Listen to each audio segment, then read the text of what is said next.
Hello, everybody, and welcome to episode 2 of the BamaPreps podcast. I'm your host, Vlad Balasik, and I'm joined today by my co-host, Mason Comer. Mason, how we doing? I'm doing good. We got some interesting football to talk about today. Yeah, speaking of which, let's jump right into that, and this has got to be the thing that we open. Basically, we got to open the podcast with this. We got to talk about that Thompson-Clay game. It's where we were at on Thursday.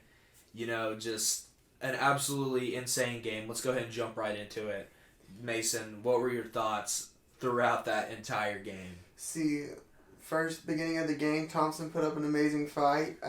Clay put up an amazing fight. Something I did not expect in the first half. Once Trent Seaborn started going there in the first half, I was like, oh, it's over. Clay can't stop him. But man, Jalen Mbakwe turned it on. And then we go into the second half. Thompson gets a double-digit lead. I was like, all right, maybe I can go to bed for the night. It's over. And I wake up, and for some reason, big number 72 is in the end zone celebrating. So, Yeah, man. It was probably the most back-and-forth game we've had this year. Yeah. It was 13-0 early for Thompson. Double-digit lead early. Mbakwe got picked off. Thompson goes in the end zone. And you're thinking, oh man, here we go again. This is Thompson. This is what they do. But Jalen Mbakwe leads Clay's offense down the field twice, and they go up 14-13 at the half. And then coming out of half, here comes Thompson again. They go up 26-14, miss a 2-point conversion, but are up once again. Double digits. Mason's going back to bed. No, Jalen Mbakwe one more time. Comes all the way back. They come and take the lead. It looks like they iced the game. Throw it to 72. Throw it to your big boy. Dude, did you see it? It's been everywhere. Hey, man. You can't get on social media and not see it. Dude. But hey, big boy's got moves. Hey, man. All I can say is he probably needed a little bit of oxygen on the sideline after that one. For a little 10-yard run, you think so? He also had to drive him all the way down the field because let's just not talk about how that O-line, man. Oh, man. What a dominating performance by them manhandled up Thompson's front. defense. Now, I will say this, though. There was a lot of injuries on the Thompson side. I believe 2 to 3 linebackers out. One of your starting edge rushers is out of the game. So you're banged up, but it's certainly no slight to what Jalen Mbakwe did offensively for them.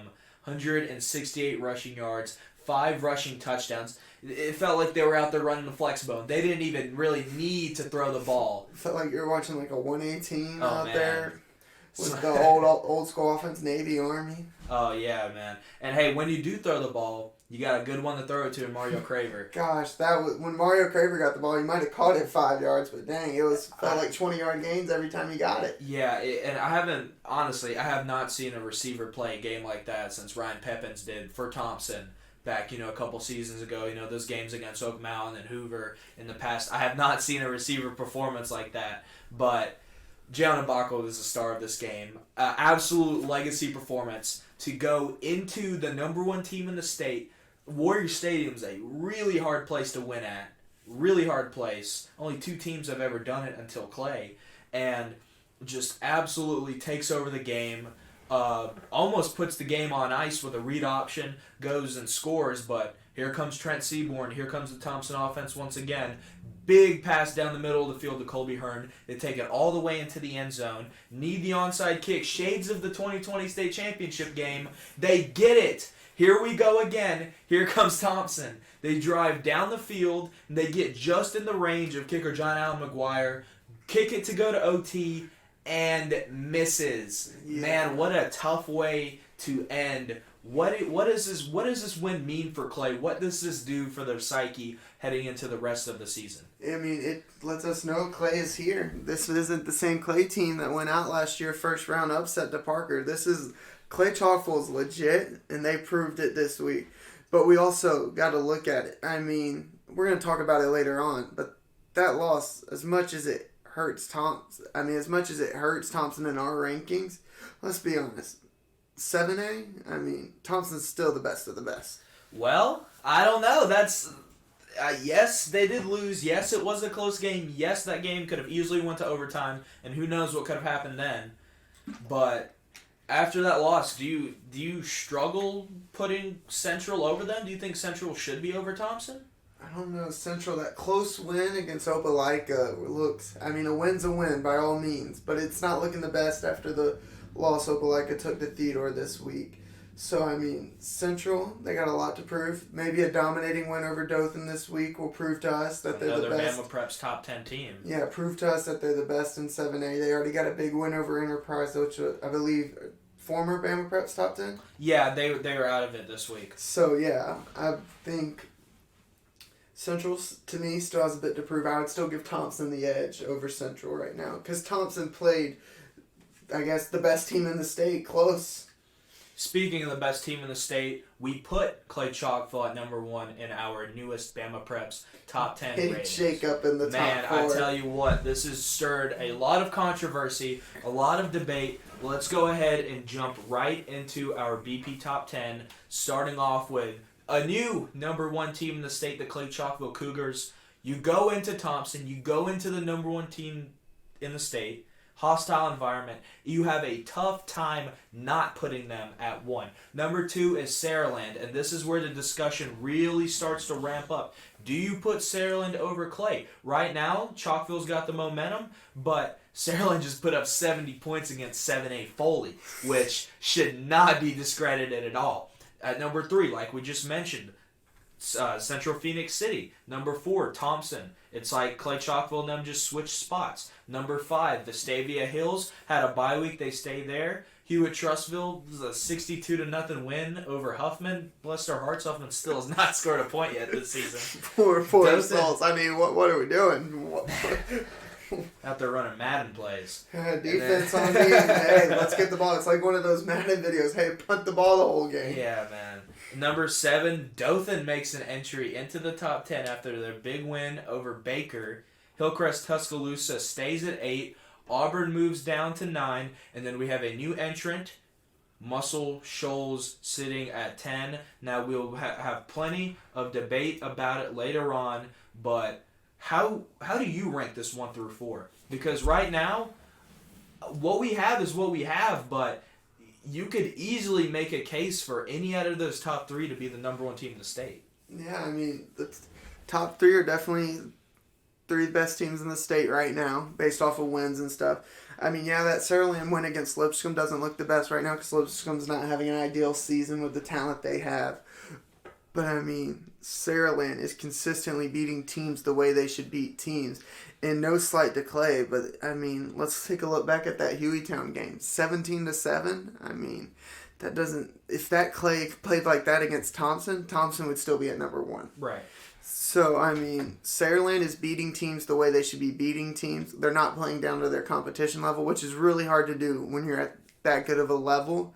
And you run into maybe a little bit of like, oh, we got this, no need to practice hard. It seems like they're coming out each game playing with a state championship mentality. Yeah, Hueytown 2-3 right now. They got a big region game against Paul Bryant coming up, which could be a decider for that 6A Region 4. But yeah, I think that, I don't know. It's tough to say recency bias because when a team does what they're supposed to do, hypothetically, they're supposed to stay right where they're at. But when just the scale of the win over Thompson is what tipped the scale for us, and that's how we have Clay at 1, Saraland at 2. Is it a 1A, 1B?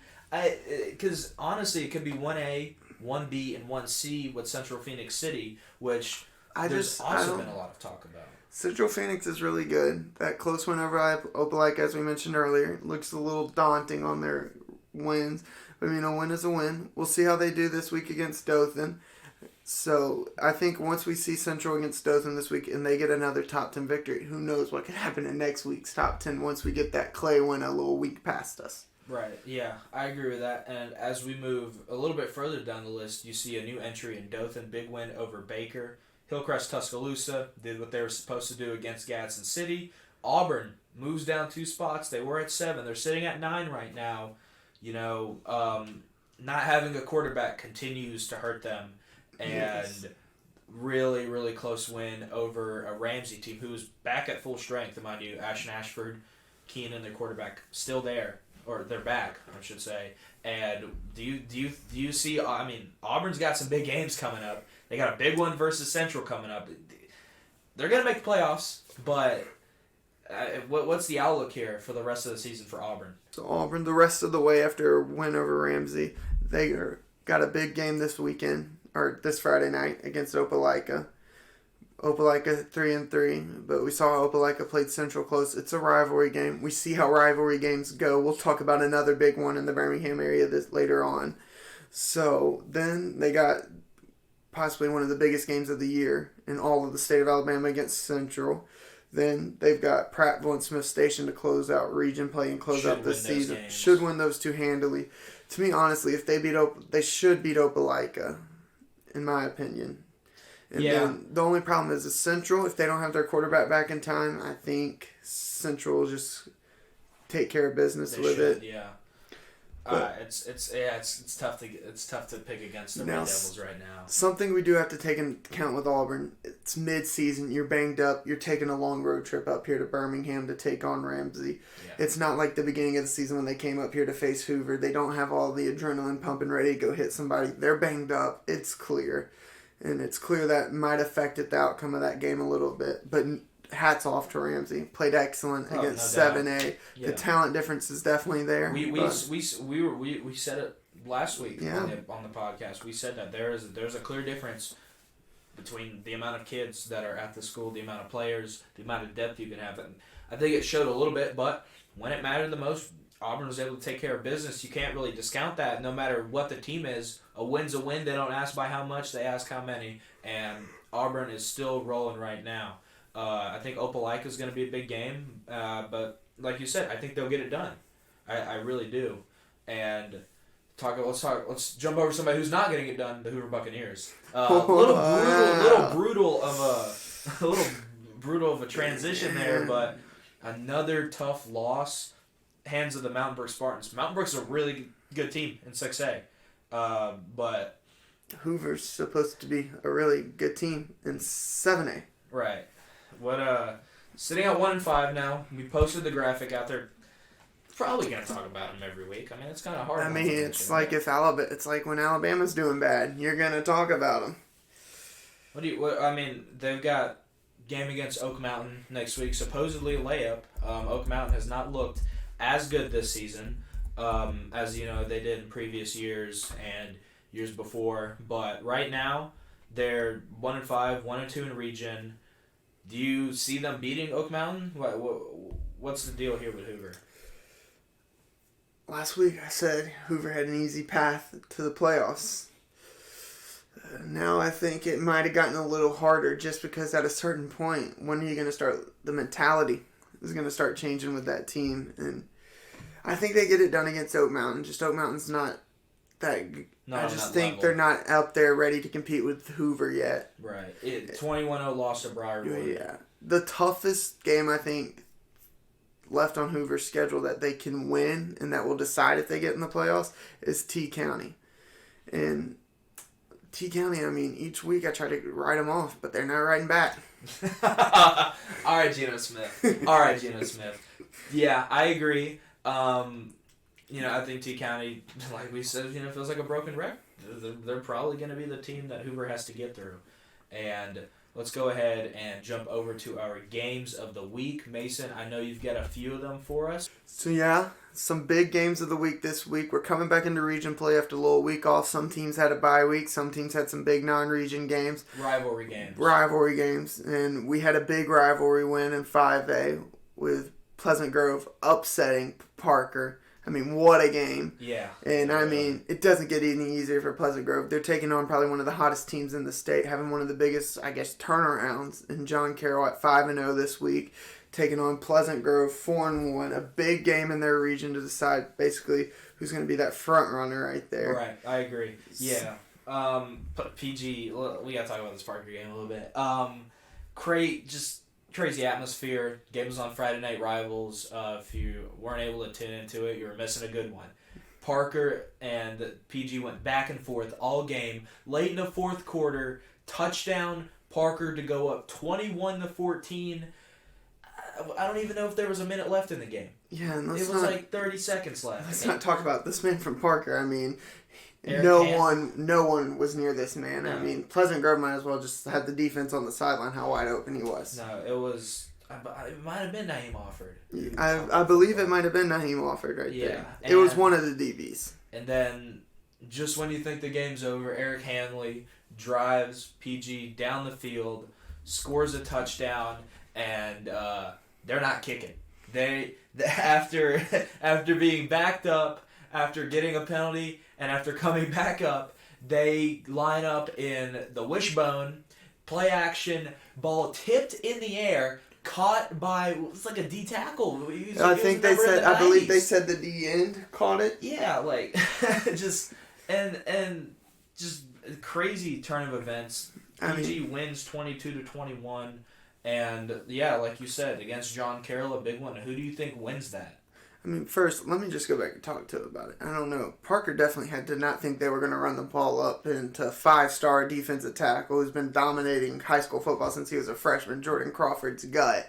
Because let's be honest, game would have been over. Yeah. But Pleasant Grove, John Carroll, I mean, both teams got a lot of momentum rolling. John Carroll's coming off a bye last week. And I just don't think John Carroll's played anyone up to par with Pleasant Grove. And they're battle tested. Momentum is a dangerous thing in high school football, and I think it will carry over to this week, and I think Pleasant Grove will get it done. You think so? Yeah. I'd probably have to be right there with you. I don't think that John Carroll, let me be clear, good start to the year, but they're playing a team that just came off the 5A state champs and a really good 6A team in Parker. Ramsey and Parker back-to-back. And now, it feels like John Carroll might be a little bit lesser of a game for Pleasant Grove to go out and try to win. Who else you got for us for our games of the week? For games of the week, well, we've got a big one up north, Northern Alabama. We got 5-0 Muscle Shoals, reigning semifinalists in 6A, versus a big team in Hartsville who came off a very big win over Oxford. Late comeback to win at 22-20. Something like that. It was 21-20. It was a really close game, and I mean Hartsville. I saw Oxford was up, and I was like, wow. I guess just Hartsville's not all that, but I mean they found a way to come back and pull it off, and I mean they got a big game in the region this week for sure. It's hard to bet against Muscle Shoals right now. It just seems like whoever's been in their way, other than Mountain Brook, who they lost to in the semifinals, they've been able to beat. They look like one of the better 6A teams in the state, and I'd probably have to go with them. Don't get me wrong, Hartsville's a good team, but just the way that Muscle Shoals has been playing as of late, beating multiple 7A teams early season, big win over Bob Jones. The way that they've been going this year, it's really hard for me to pick against Muscle Shoals.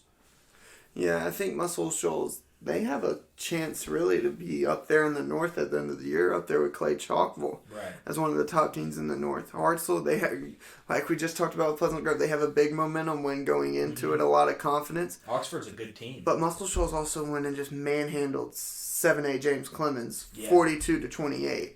So, I mean, I've got to ride with Muscle Shoals in this one. And they did crack our BP top 10. They're sitting at 10 right now. It's just the quality of their wins has been really impressive to me throughout this season. They've just been really, really, really good. Yeah, 42-28 win over James Clemens. James Clemens is a team that played Mountain Brook very close earlier this season, and the way that Muscle Shoals was able to win was just awesome. And that'll probably decide the region title there in Region 7 as well.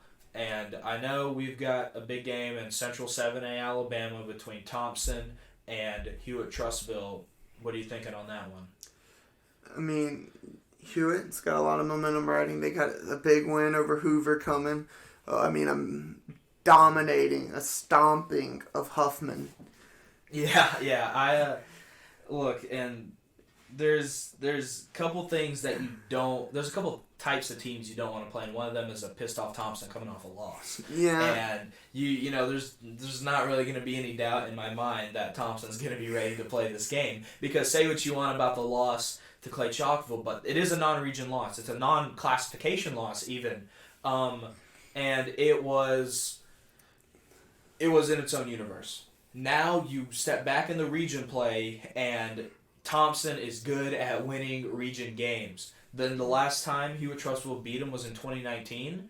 And before that, the last time they beat him, I can't even really remember. I would say 16 or 15. I believe in 2019 when Thompson lost to him, it was the end of the season. Last game. Season, I mean, yeah. Thompson was out. They've already beaten Hoover. They know what they've got locked up, home field for the playoffs. So I guess they just went all there. And I think Hewitt just had everything to play for because they weren't making the playoffs that year. So they laid everything out there. So you could say it was almost a fluke win over him. No offense to Hewitt. Right, yeah. And, that's 4 years ago now. Hewitt hasn't been able to do it since. And the game's going to be at Hewitt-Trussville. It's going to be a packed environment. Do you see the Huskies having a shot at knocking off Thompson? Now, let's remember this. We didn't think Clay Chalkville had a shot of beating Thompson. Do you think if the cards fall the right way, do you think that Hewitt can beat Thompson? I don't know. That Thompson offense still proved to us that they can explode when they need to explode. Yeah. And I mean, once again, my gut, I cannot pick against Thompson right now. I've got to go Thompson over Hewitt-Trussville in this one, and I think they'll put Thompson in the driver's seats to win the region again. Yeah. I remember sitting here last week, and it being, this is probably going to be their toughest game until the playoffs, excluding the Clay Chalkville game. And yeah, it's just it's going to be tough to pick against them. Now, I do think Hewitt can put up a fight. They sure the heck did last year. They were really good against Thompson last year. Seems like the tides may be turning a little bit in their favor, but it's going to be tough to pick against a pissed off Thompson Warrior team. Is there any other games that you want to talk about? Is that all you got? I think we need to go down to 5A. Talk about a big game we got this week in 5A. I mean, you've got a massive game between Valley 4-1 versus Clay Central County High School. Not Clay. Yeah, Central Clay County. Central Clay County, not Central down in Phoenix City, but 5-0 versus 4-1 Valley. I mean, let's just look back at that. I mean, last week Valley went in, dogged 6A Russell County 40-14. Central Clay County had a big win over Alexandria, and I feel like every so often we see Clay County up here big, up there in the top of 5A, and here comes Valley. It's a big game to decide Region 4 and 5A, but just off of just recency bias and how dominant Central Clay has been in past, I got to go with Central Clay to take this one over Valley. I don't think you can really pick against them right now. And region-wise, this could be the region title decider down there in Region 4 and 5A. A loss to Hanley early in the year can probably be excused for Valley. Hanley's a really good team year in, year out. But it's at Central Clay County. It's, they're still 5-0. They're still Central Clay. They're still the multiple-time state champions. And their head coach is still Danny Horn, who is one of the best in the business. You could put him up there on that Mount Rushmore with how much he's won. I think that this is probably a pretty easy Central Clay win, but you never know down with these, slightly lower classifications. Now, there is another game in 5A that I'm surprised that you didn't bring up, and that is Southside Gadsden versus Leeds. Now, Southside Gadsden, an early season loss to Gunnersville, but they were able to beat Hoax Bluff, big win over Lincoln, beat Springville, beat St. Clair, and then had a shootout with Boaz, which went into OT, and now they play a Leeds team who doesn't look that shabby either. Who do you got between Southside Gadsden and Leeds? Leeds, early in the season, had a loss to a very good Mormon Jordan team this year who had some... Surprisingly good, who's had some impressive wins. I mean, a dominant win over Gardendale this year. So, and I mean, they played it close with Pell City, and then Pell City seems to be playing it close with a lot of teams. They're just not there just yet where Rush Probst wants them to be. Right. But, I mean, Leeds is pretty good. They've got a great defensive lineman, Kavion Henderson.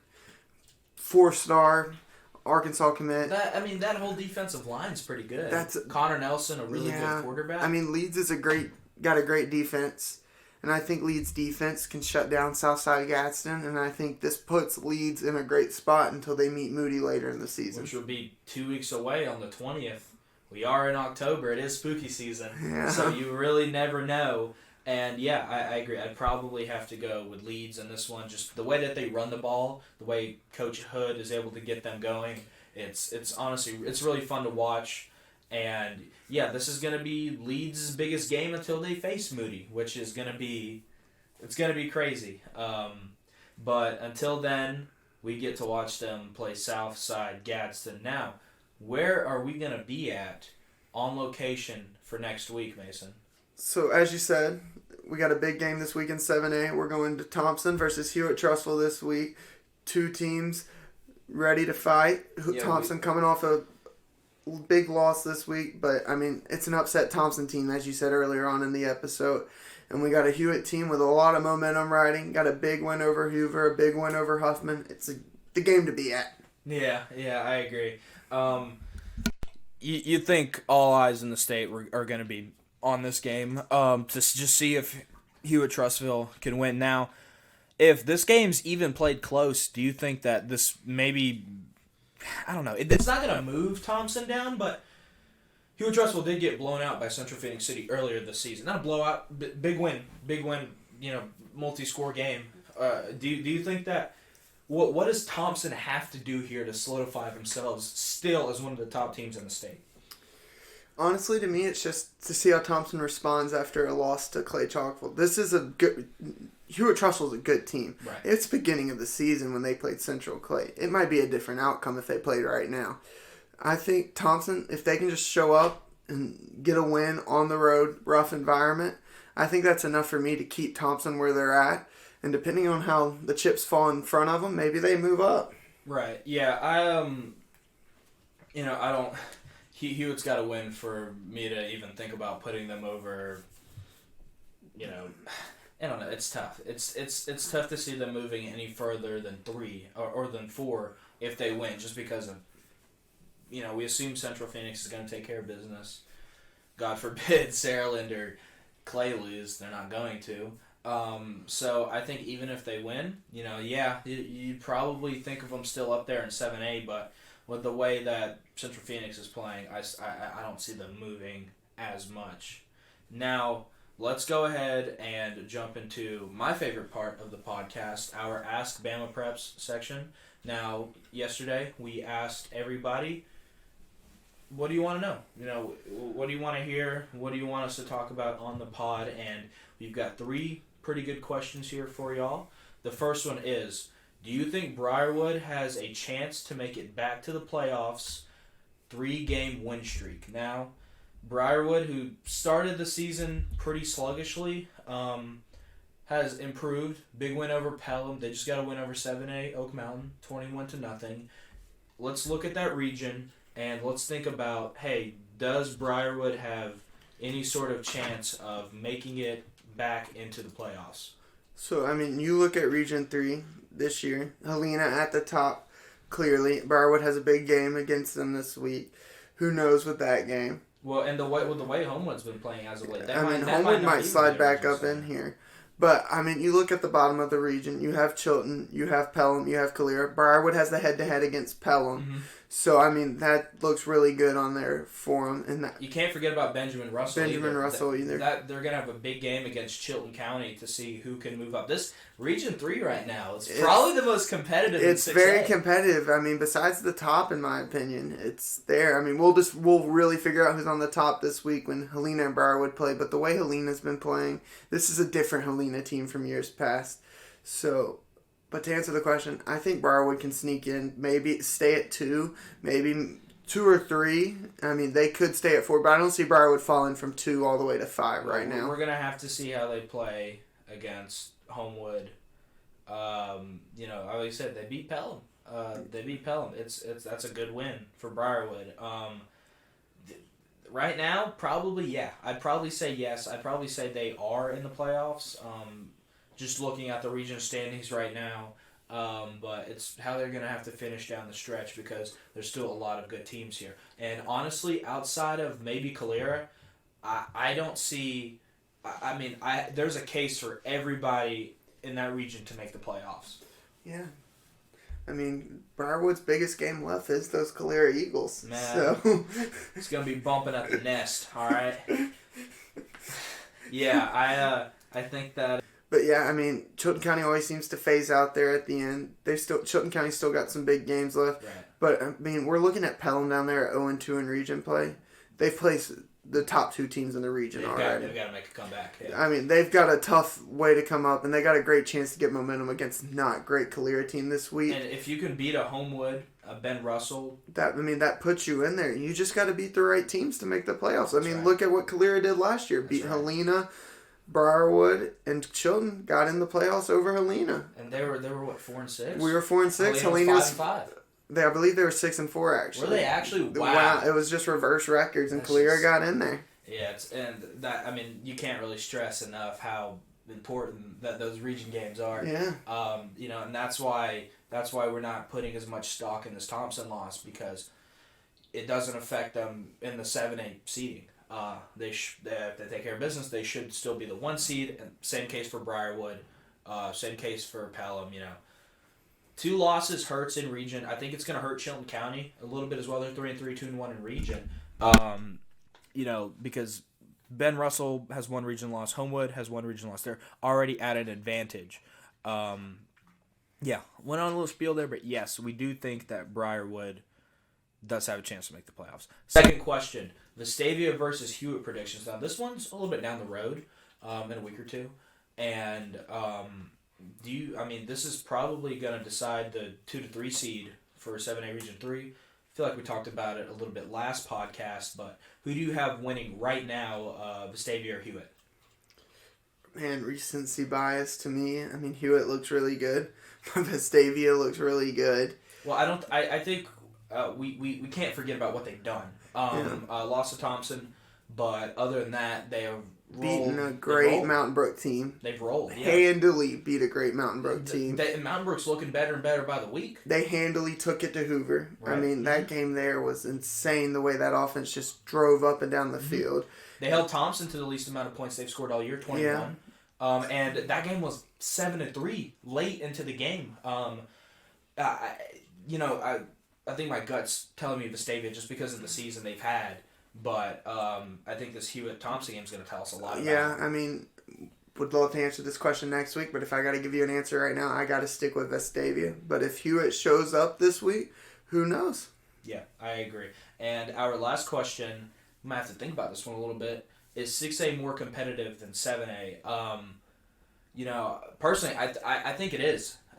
Maybe not at the high end. At the high end, you're going to have Clay. You're going to have Saraland, but once you get into, some of these other region teams, Region 1 is really, really competitive right now, but between Spanish Fort, Theodore, St. Paul's, McGill-Tulane, Baldwin County, I think all of those teams have a chance. And Region 2 is still wide open. Carver, Montgomery, Pike Road seem to be the leaders there, with Tumpka's hanging around. In Region 3, like we just mentioned, we just talked about it in length. Region 4, I think, is a little bit more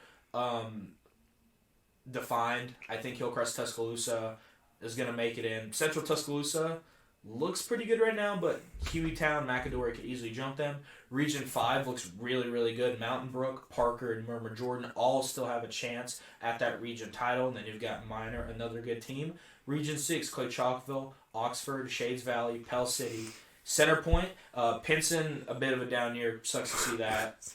Yeah, sucks to see that. But Region 6 is competitive. Then you've got your northern regions, Athens, Hartselle, Muscle Shoals, Gadsden City, and Fort Payne. So I think overall, 6A is a more competitive, but I don't think you can really make that comparison as well, just because there's 32 teams.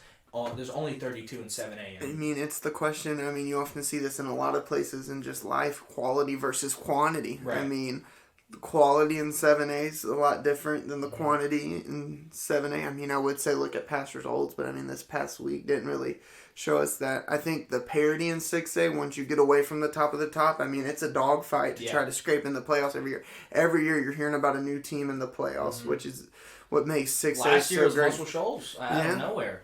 out of nowhere. And I mean, you look at 7-8. We talked about it last week. It's the same every year. You get it's literally Thompson been the and same. all them taking it up there to Huntsville and handling that region well, and then you've got the Auburn region always going down and handling the Mobile region. So I mean, it's always the same result there, and that's where I think 6A is more competitive, but I think 7A overall is better than 6A. I'd agree with that. And yeah, that's all we got for episode 2. Was a fun one. You know, lot of fun stuff to talk about. And you know, I think next week as well too, just because of how many crazy good games there is. You know, we didn't just talk about, you know, our 7A or 6A, 5A. There's going to be some good ones as well to talk about. And as we progress further and further down the line, you'll really see the region picture turn out. Yeah, thank you so much for listening, and we will see you guys in the next episode.